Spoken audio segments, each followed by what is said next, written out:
That's all trip இது ஒரு auto மற்றும் cab booking app. Auto, taxi, sedan, maxi cab, Tata Ace, 25 seat mini bus எல்லா வண்டியும் இந்த ஆப்குள்ளே அட்டாச் பண்ணிக்கலாம். டாக்குமெண்ட்ஸை அப்லோட் பண்ண உடனே அப்ரூவல் கொடுத்துருவாங்க. கீழே டிஸ்கிரிப்ஷனில் இருக்க லிங்கை கிளிக் பண்ணி தட்ஸ் ஆல் ட்ரிப்பை டவுன்லோட் பண்ணிக்கலாம். பொண்ணு இல்லை சார், இதில் ரெண்டு பேருமே சொல்கிறது ரெண்டு விதமான ஆங்கிளில் இருக்கு இல்லையா?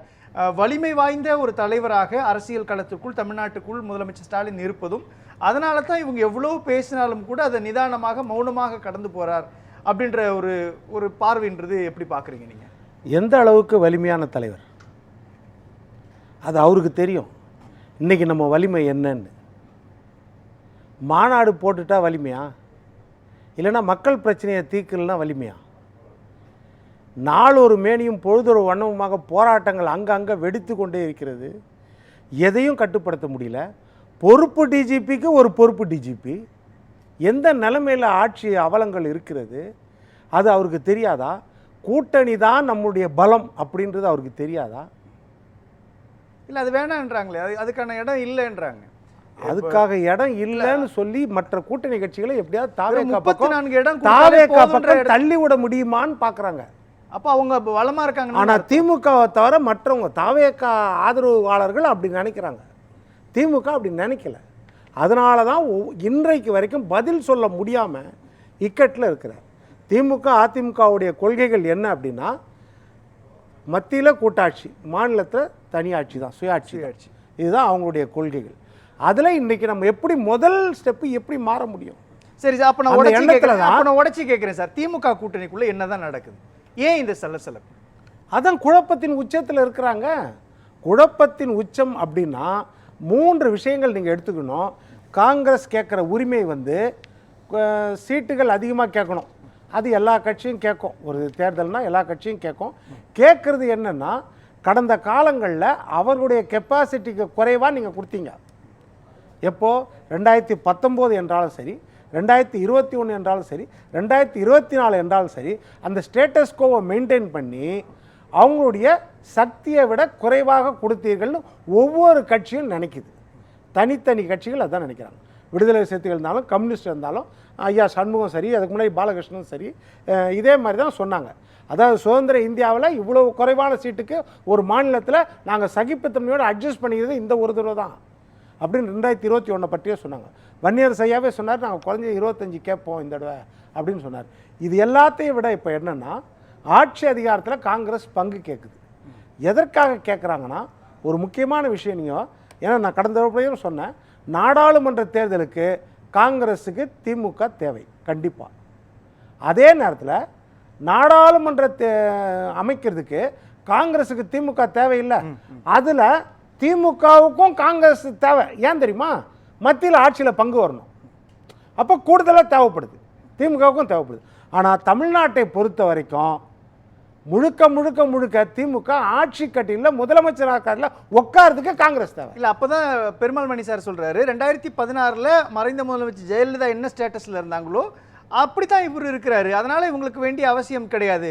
இருந்தால் இருங்க, இல்லைன்னா வெளியில் போங்க அப்படின்ற ஸ்டேட்டஸ் கோ தான் மெயின்டைன் பண்ணுது திமுகன்றது புள்ளியை நகர்த்துறாரு இல்லையா? அதுக்கே மூச்சுக்கு 300 தடவை கை எங்கள் கூட தாங்குது, கையை நாங்கள் பிடிச்சிட்டு இருக்கிறோம். கனிமொழி அம்மா போய் என்ன பேசுனாங்க? அப்போது தயவுசெய்து நீங்கள் வெளியே போயிருங்கன்னு சொல்லிட்டு வந்தாங்களா ராகுல் காந்திகிட்ட ரகசியமா? இன்றைக்கி பெரியசாமி என்ன பண்ணுறாரு? எங்கள் கூட தான் இருக்கிறாங்கன்றாரு. எல்லோரும் எங்கள் கூட தானே இருக்கிறாருன்றாங்க. அப்போ மற்றவங்கெல்லாம் ஸ்டாலின் ஐயாவுக்கு தெரியாமல் பேசுகிறாங்களா? இல்லை அவருக்கு முரணாக பேசுகிறாங்களா? அவருடைய வார்த்தையை தானே பிரதிபலிக்கிறாங்க. அப்படி தானே எடுத்துக்க முடியும். அப்போ அப்போ 3 புள்ளி தானே சார் இந்த பிரச்சனைக்கு வரணும். இப்போ திமுக கூட்டணிக்குள்ளே நடக்கிறது ஒன்று தொகுதி பேரம், இன்னொன்று ஒவ்வொரு கூட்டணி கட்சியில் இருக்கக்கூடிய கட்சிகள் தங்களுடைய செல்வாக்கை நிரூபிக்கிறது, அல்லது குழப்பம். அந்த 3 புள்ளி தானே இருக்கணும். ஆமாம், 3மே இருக்கிறது. ஏன்னா நீங்கள் முதல்ல 2016 வரும்பொழுது, 2019 வரும்பொழுது முதல் முறையாக திரு ஸ்டாலின் அவர்கள் வந்த பிறகு நடைபெறுகிற நாடாளுமன்ற தேர்தல். அப்போ 10 வருடம் மத்தியில் ஆட்சியில் இல்லாத நேரம். 2016 காங்கிரஸ் எதிர்கட்சியாக கூட அங்கே வர முடியல. வெறும் 44 இடம் தான் ஜெயிச்சிருந்தாங்க. அப்போ 2019 தேர்தல் அவங்களுக்கு ரொம்ப அவசியம். 2014 அவ்வளோதான் ஜெயிச்சிருந்தாங்க. 2019 ரொம்ப அவசியம் நாடாளுமன்றத்தை. அப்போது கிடைக்கிறதை வாங்கி கொண்டு அந்த கூட்டணி அப்போ புதுசாக உருவாகுது. அப்போ அதில் இருக்கிறாங்க. அந்த கூட்டணியில் இருக்கும்பொழுது என்ன செய்கிறாங்க? நாடாளுமன்றத்துக்கு, சட்டமன்றத்துக்கு 2016, நாடாளுமன்றத்துக்கு 2019 அட்ஜஸ்ட் பண்ணிட்டு இருக்கிறாங்க. அதே ஸ்டேட்டஸ் கோவை நீங்கள் 2024 கொடுக்குறீங்க. ஆக்சுவலாக பார்த்தா 2019 என்ன ஆச்சுன்னா, நீங்கள் 9 இடங்கள் தமிழ்நாட்டில் கொடுத்ததால மறுபடியும் ராகுல் காந்தி எதிர்க்கட்சி தலைவராக வர முடியவில்லை. மத்தியில் 52 இடங்கள் தான். ஒரு 3 சீட்டு இங்கே கூட கொடுத்துருந்தீங்கன்னா அவர் எதிர்க்கட்சி தலைவராக இருப்பார், 55 இடம் வாங்கி. அப்போது 10 வருஷமாக காங்கிரஸால் எதிர்க்கட்சியாக கூட அங்கே வர முடியல. அதை குறித்து திமுக எந்த கவலையும் அதை குறித்து இல்லை. இல்ல இப்ப காங்கிரஸோட ப்ராப்ளம் அதான் சொல்றீங்க, நான் உங்களுக்காக தியாகம் பண்றோம், அந்த தியாகத்துக்கான அங்கீகாரம் இல்லை அப்படின்ற நிலைப்பாட்டை நோக்கி காங்கிரஸ் நகர்ந்திருக்கு. அதுதானே கேட்குறாங்க. இப்போ இந்த முறை என்ன 2024 என்ன செய்தீங்க? அதே 9 கொடுத்தீங்க. ஏதோ காங்கிரஸ் வந்து ஒரு அதிர்ஷ்டம் 99 இடம் வாங்கி எதிர்க்கட்சி ஆயிடுச்சு. இல்லை அதே மாதிரி 2 சீட்டு 3 சீட்டில் அவங்க இருந்திருந்தாங்கன்னா, குறைஞ்சிருந்தாங்கன்னா 15 வருஷமாக எதிர்க்கட்சி தலைவராக கூட இருந்திருக்க முடியாது. அப்போது அதில் நீங்கள் கராராக இருக்கிறீங்க. நாடாளுமன்ற தேர்தலில் எங்கள் அவசியம் உங்களுக்கு தேவைப்படும் போது நீங்கள் அவ்வளோ கராராக இருக்கிறீங்க. இப்போ நீங்கள் ஆட்சியில் உட்காரணும். இப்போது நம்ம ஐயா பெருமாள் மணி கூட சொன்னார், நீங்கள் இவர் நம்ம சுமன் சொன்னார், குறைந்தபட்ச சீட்டு காங்கிரஸுக்கு திமுகவால் தானே கட்சிதுன்னு கேட்டிங்க. குறைஞ்சபட்ச சீட்டு அந்த 18 சீட்டும் இப்போ 17, அது குறைஞ்சபட்ச சீட்டு திமுகவால் தான் காங்கிரஸ் கட்சிது. உண்மை. சீட்டு காங்கிரஸ் கட்சிது, ஆட்சி யாரால் கட்சிது? திமுகக்கு. காங்கிரஸால் முதலமைச்சரே கிடைச்சது இல்லை, அவங்களுக்கு எம்எல்ஏ தான் கிடைச்சது. ஆனால் உங்களுக்கு ஆட்சியே கிடைச்சது இல்லை. ஆனால் அப்படிப்பட்ட வலிமையான ஒரு கட்சியாக காங்கிரஸ் கட்சி இருந்துச்சுன்னா அவங்க எல்லா மாநிலத்திலும் ஜெயிக்க வேண்டியதானே? ஒட்டுமொத்த இந்தியாவிலையும் காங்கிரஸ் முக்த் பாரத் அப்படின்ற ஸ்டேட்டஸ்ல தானே காங்கிரஸ் இன்னைக்கு இருக்குது. அப்படின்றது எல்லாருமே காங்கிரஸ் ஓரளவுக்கு உயிர்ப்போடு இருக்கிறதுக்கான காரணம் திமுக அப்படின்ற பார்வை அவங்க கேடர்ஸ்குள்ள இருக்குல்ல. இப்போ இதே மாதிரி திமுகவும் கேட்டுடலாமே. 2016 மாதிரி ஜெயலலிதா அம்மா மாதிரி இருக்கிறாங்க அப்படின்னா எல்லோரும் வெளியே அனுப்பிச்சிட்டு தனியாக நிற்கலாமா? மொத்தத்திலே நிற்கலாம்ல. அவங்க பிரதிநிதிகள் அங்கங்கே இருப்பாங்கல்ல. தேவையில்லாமல் விடுதலை சிறுத்தைகளுக்கு கம்யூனிஸ்ட்டுக்கு கொடுக்க தேவையில்ல. அவங்களுக்காக உழைச்சவங்க, திமுக உழைச்சவங்க அந்தந்த தொகுதியில் இருப்பாங்கல்ல. அப்போ மொத்தமாக அவங்களே நின்றுடலாம்ல. அந்த முடிவு தான் எடுக்க போறாங்கன்றாங்க. 200 எடுக்க போறாங்கன்னா எப்போ எடுப்பாங்க? இல்ல சார், நீங்க எடுக்கிற வரைக்கும் எடுக்க போறாங்கன்னு 2016 குழப்பத்தில் இருக்காங்கன்னு சொல்ல மாட்டீங்க. 2016ல தற்பொழுது அமைச்சராக இருக்கக்கூடிய கே நேருவே வெளிப்படையா சொன்னார், எத்தனை காலத்துக்கு தான் நாங்கள் காங்கிரஸ் கட்சியை முதுகுல சுமந்துகிட்டு இருக்க முடியும் அப்படின்றாரு. அப்போ காங்கிரஸ் கட்சியை திமுக ஒரு சுமையாக தான் பாக்குது அப்படின்றப்போ தங்களுடைய கேடர்ஸ்க்கு, அதாவது திமுகவுடைய கேடர்ஸ்க்கு இடம் கொடுக்க முடியல. நேருக்கும் ஐ பெரியசாமிக்கும் பிரச்சனை இருக்குதா? அப்போ இல்ல கே நேருக்கும் உதயநிதிக்கும் ஏதாவது பிரச்சனை இருக்குதா? உதயநிதி கை எங்கூட தான் இருக்குதுன்றாரு. அப்போ கே நேரு தனியாக முடிவு எடுக்கிறாரா? நீங்கள் சொல்கிற பிரகாரம் பார்த்தா சொல்லுங்கள். அப்போது எல்லாரும் காங்கிரஸ் எங்கள் கூட தான் இருக்குது, கை எங்கள் கூட தான் இருக்குதுன்றாங்க. ஆனால் காங்கிரஸ் வந்து 2 விஷயங்களை யோசிக்கிறாங்க. தாவேகா கூட கூட்டணி போக முடியுமா, அந்த விஷயம் யோசிக்கிறாங்க. தமிழ்நாட்டை தாண்டி பாண்டிச்சேரியிலையும் கேரளாலையும் ஆட்சி அமைக்க வாய்ப்பு இருக்குதா? அதையும் பெருமாள் மணி சார் சொல்கிறாரு, போகணும்னு முடிவு பண்ணிட்டுன்னா போக வேண்டியதானே.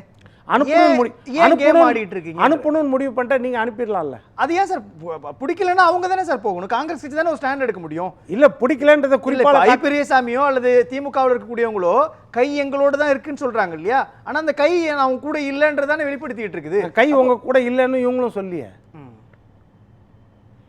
யார் அனுப்புறீங்கன்னா உங்களுக்கு மைனஸ், நாங்க வெளியே போனா எங்களுக்கு மைனஸ். இதுல யாருன்றதை பார்ப்போம். புரியுதா உங்களுக்கு? அதனால் என்னென்னா திமுகவை பொறுத்த வரைக்கும் எப்படின்னா அவர்கள் ஆட்சி கட்டிலில் உட்காரணும், அது ரொம்ப முக்கியம் இந்த நேரத்தில். அப்போது அதை முன்னிறுத்தும்போது அவங்க நிதானமாக தான் முடிவெடுக்க முடியும். ஸ்டாலின் அவர்கள் சூழ்நிலை யார் இருந்தாலும் அப்படி தான் முடிவு எடுப்பாங்க. அது இல்லைன்னு சொல்ல வரல. நம்ம நீங்கள் சொன்ன மாதிரி தைரியமாக வந்து நம்ம தனியாக நின்றுக்கலாம், நம்ம ஜெயிச்சிடலாம், பார்த்துக்கலாம்லாம் முடிவு எடுக்க முடியாது. ஏனென்றால் கூட்டணி கட்சியில் அரவணைக்கணும், அதே நேரத்தில் தன்னுடைய நிலைப்பாட்டிலையும் உறுதியாக இருக்கணும், அதே நேரத்தில் அவங்களுக்கும் ஏதாவது செய்து கொடுக்கணும். இது எல்லாத்தையும் சேர்ந்து அவர் முடிவு எடுக்கணும். ஸ்டாலின் அந்த இக்கட்டில் இருக்கார். நம்ம வெளியே இருந்து பேசிடலாம், எல்லாரையும் வெளியே அனுப்பிட வேண்டியதானே, இல்லை அவங்கள பேசிடலாம், நீங்கள் வெளியே போயிட, அப்படி போக முடியாது. இப்போ இன்றைக்கி வரைக்கும் என்ன சொல்லிட்டு இருக்கீங்க? அந்த பர்செப்ஷன், எங்கள் கூட்டணி இன்டாக்ட் கூட்டணி, எங்கள் கூட்டணி கொள்கை கூட்டணி, எங்கள் கூட்டணி 9 வருஷமாக இருக்குது, எங்கள் கூட்டணி வெற்றி கூட்டணி. இதில் போகிறவங்களுக்கும் மைனஸ் ஆகும், வெளியே அனுப்புகிறவங்களுக்கும் மைனஸ் ஆகுமா இல்லையா? அப்போ அதை யோசிக்க வேண்டுமா இல்லையா? அப்போ அவர் தன்னுடைய சுயநலத்தையும் தன்னுடைய கட்சி நலத்தையும் பார்க்கணும். அதே நேரத்தில் வந்து கூட்டணி கட்சியையும் அவங்க உரிமையையும் ஓரளவுக்கு நம்ம ஏதாவது செய்கிற மாதிரி இருக்கணும். அதனால் புது சிஸ்டத்தையும் கொண்டு வந்துடக்கூடாது. ஆட்சி அதிகாரத்தில் பங்குட்டு இந்த இக்கட்டில் அவர் இருப்பார். என்ன இது தாவேகான்னு ஒரு கட்சி இருக்கிறதால காங்கிரஸ் எதுக்காக யோசிக்குதுன்னா, அந்த அளவுக்கு தாவேக்கா இருக்குதான்னு அவங்களுக்கு நம்பிக்கை வரல. இதுதான் முக்கியம். தாவேக்கா அந்த அளவுக்கு அப்டேட்டடா, அந்த அளவுக்கு காங்கிரஸ் உடைய இல்லை ராமதாஸ் ஐயா இல்லை தேமுதிக நம்பிக்கையை பெறக்கூடிய அளவுக்கு அவங்க களத்தில் அந்த தலைவர் இருந்திருந்தார்னா அப்போ பாதிப்பு காங்கிரஸ்க்கு தானே நிற்கும். இல்ல நான் பாதிப்பை பற்றிய பாதிப்பு இல்ல, அதுதான் சரி. திமுக ஆட்சிக்கு வந்துருவாங்க. இப்ப திமுக ஆட்சிக்கு வந்துருவாங்களா? அந்த புள்ளிக்கே நான் போகல. அதுதான் சொல்றேன். இந்த ஒரு புள்ளியை வைத்துக்கொண்டு திமுக இவங்க ஆடக்கூடிய கேம் எல்லாம் பார்த்துக்கிட்டு இருக்கிறாங்க. நீ தாவேக்கா வலிமையாக இல்லை, நீங்க அங்க விட்டு போயிட்டு நீங்க வந்து தோத்துக்குங்க அப்படின்ற நிலைப்பாட்டில் தான் இருக்கிறாங்களா? அந்த நம்பிக்கை திமுகவுக்கும் கிடையாது. இல்ல தாவேக்கா வலிமை இருக்குதா இல்லையா, அவங்க எப்படி ரிஸ்க் எடுக்க முடியும்? அதே நிலைமை தானே காங்கிரஸ்க்கு இருக்குது. தாவேக்கா வலிமை இருக்குதா இல்லையான்ற குழப்பத்தில் தானே அவங்களும் இருக்கிறாங்க. அதனால இந்த மும்முனை குழப்பத்தில் இவங்கெல்லாம் இருக்கிறாங்க. இதுதான் வெளிப்படுது. இதற்கு நடுவில் தான் நீங்கள் சொல்கிற விசிகேவை பொறுத்த வரைக்கும் தெளிவாக ஒரு பார்வையில் இருக்கிறாங்க. அவங்க வந்து ஆட்சி அதிகாரன்றதை வந்து எங்கள் வந்து கனவு தான். ஆனால் இப்போ நாங்கள் அதை அழுத்தம் கொடுக்க மாட்டோம். அவங்க தெளிவாகிறாங்க. எப்போ அந்த சூழ்நிலை அமையுதோ, மக்கள் மத்தியிலையும் பொதுமக்கள் மத்தியிலும் அது அமையுதோ, அந்த நேரத்தில் நாங்கள் உரிமையை கேட்போம், மற்றபடி நாங்கள் கேட்க மாட்டோம்னு சொல்கிறாங்க. ஆனால் அந்த இடத்துல ஐயா செல்வ பெருந்தகை அங்கே போய் ஜூனில் போய் பார்த்தது யார்? ராமதாஸ் ஐயாவை. அதற்கு பிறகு சொல்வது 2 பேரும் ஒரே அணியில் இருந்தாங்கன்னா விசிகாவும் பாமகவும் ராமதாஸ் ஐயாவும் 2 சமூகத்துக்கும் நல்லா இருக்கும்னு சொன்னது. இப்போ அதே மாதிரி தொடர்ந்து ஒரு பேட்டியில் வந்து சொன்னது என்னென்ன, இல்லை 2 பேரும் ஒன்றா உக்காந்தாங்கன்னா பிரச்சனை முடிஞ்சிடும், அதாவது அவசியம் இல்லாமல். அதாவது இப்போ அவர் சொல்கிறார், என்ன நான் அந்த மாதிரி இல்லை, நான் மதிக்கிறேன் அவரேனாரு. பாலாஜியும் அது நான் நாகரிகமாக வாபஸ் வாங்கிக்கிறேன்னாரு. ஆனால் நீங்கள் சொன்ன விஷயங்கள் காயத்தை ஏற்படுத்துமா இல்லையா? இன்றைக்கு வந்து நீங்கள் வன்னியர் கூடிய இவர் ஏற்றினார், விசிக கூடிய அவர் ஏற்றினார் அப்படின்னு சொன்னால், ஒரு நேரம் பிஜேபி கொடியை திமுக ஏற்றுச்சு, டெல்லியில் திமுக கொடியை பிஜேபி ஏற்றுச்சின்னு கூட இன்றைக்கி சொல்லிக்கலாம். அது சொல்லாமா இன்னைக்கு? பேசலாம் அப்போ